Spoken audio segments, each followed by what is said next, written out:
size it fits me.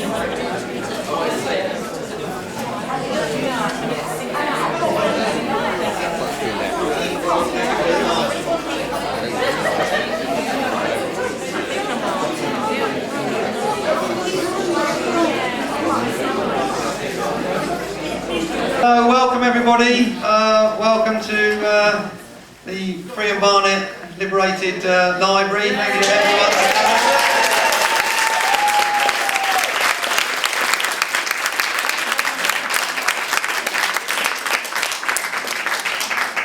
Wow, that is a beautiful sight actually to see this place packed. It's been really overwhelming, the massive amount of support there is here for this local library.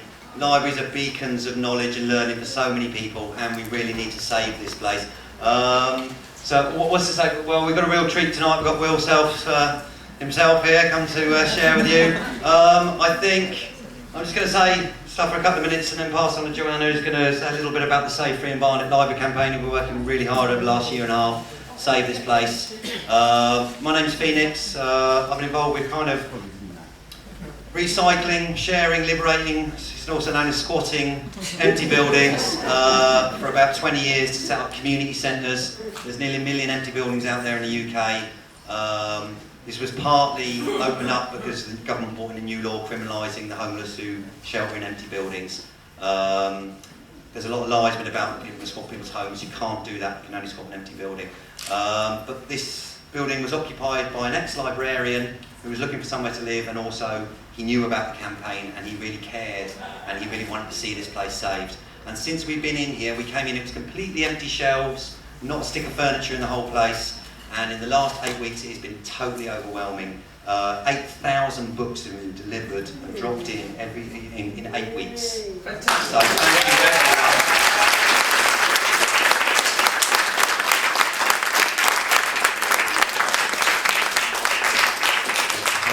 Very much. Yeah, I mean, far from thinking that I'm too important to talk to the Occupy Friern Barnet Library campaign, I'm too important not to talk to it, in my view. Yeah, good work to keep the library open and to provide a stock of books. We are in an interesting point, though, in terms of libraries and what's going to happen to libraries. And while in no way wanting to endorse cuts in local services that seem ill-timed and ill-judged, and simply in order to cover the backs of councils that have not spent their money wisely. Though you have to say in this country, if you trouble to think about it for more than about 7.5 seconds, please put them on airplane mode or whatever. It ticks me off actually. Follow the money. Follow the money. We have one of the lowest local taxes actually of any Western European country. And that's why it's very difficult for localism to get started here. You know, the councillors who chipped up this evening will tell you, vast amount of the local council budget comes from central government. You know, that's why it's so hard to imbue people with a sense of local pride and local involvement, is because there really isn't much local democracy in this country. Anyway, I'm going off on a tangent, but that's important. It's very important to remember that. You know, so council can be a bit of a paper tiger. Often there's strings of being pulled by whiteboard. You know, don't believe that popinjay Boris Johnson is anything but glorified transport commissioner. He doesn't even do that himself. He brings in some highly paid executive. He's basically just a guy in a fright wig.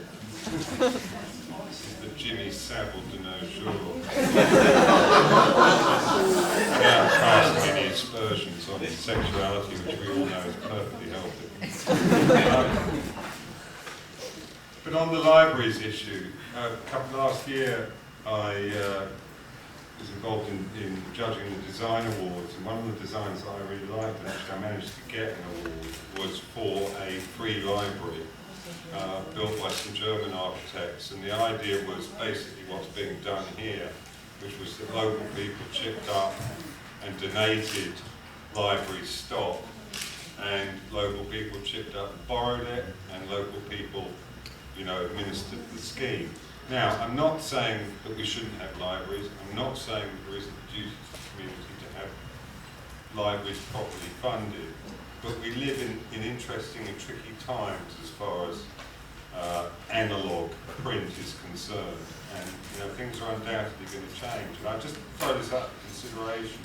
You know, we're a wealthy enough country that the government could actually buy everybody in the country a device on which they could instantly acquire every single book that's out of copyright in the country. And you just have to think about that before you get too sentimentally bound up with the idea of paper and print, because you cannot hold back the future.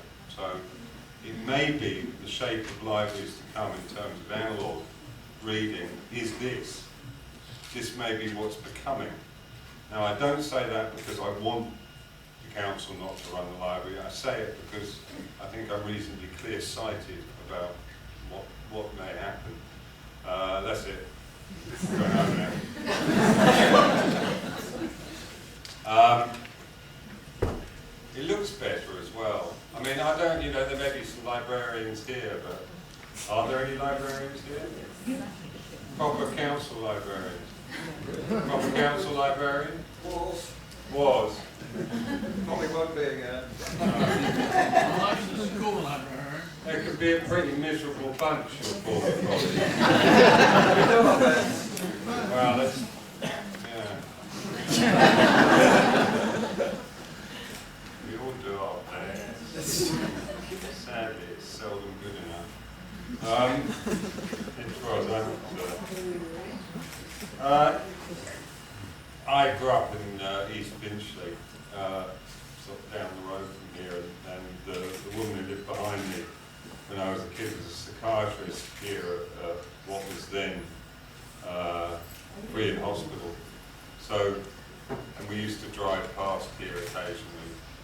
So I kind of, I've always known about it, and of course the hospital was the originally called Colney Hatch Lunatic Asylum, and was the original booby hatch of Cockney parlance. So it has a very, very powerful presence in the London psyche.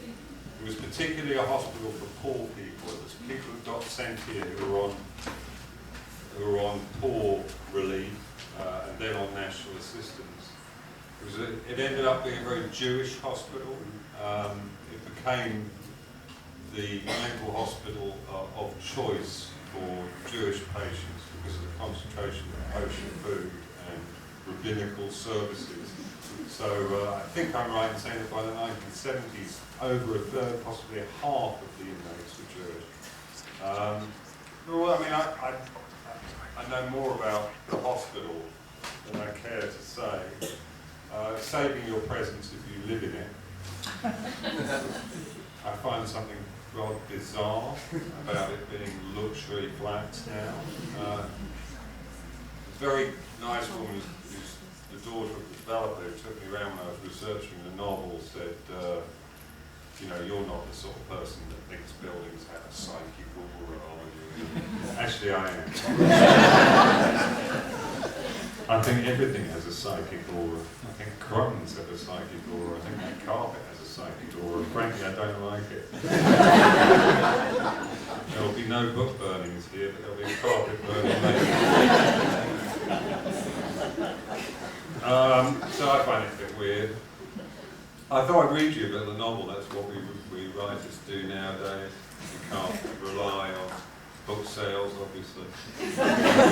Singing or dancing. You know, nowadays I say to people, if you buy the book and you don't like it, get in touch with me and I'll come round and shampoo your stair carpet. Strangely, nobody ever does. I'm waiting for the first applicant for the stair carpet shampoo. So I got all the kit out of the car. cheap. Hilary Mantel's got a similar. She's always on the job. She's done something wrong. So I read to you from this. Rosie was saying I know some critics have made it sound rather forbidding as a book. I hope my reading will bring it to life for you. It is written in a form of stream of consciousness. It's actually more what I call monopolised narrative. Stream of consciousness is an impossible idea. How do you put your thoughts into words? If you're like me, you don't think in words. You mostly think in images and in senses, and occasionally something will bubble to the surface of your consciousness and express itself in words. So it's a bit of a kind of strange idea.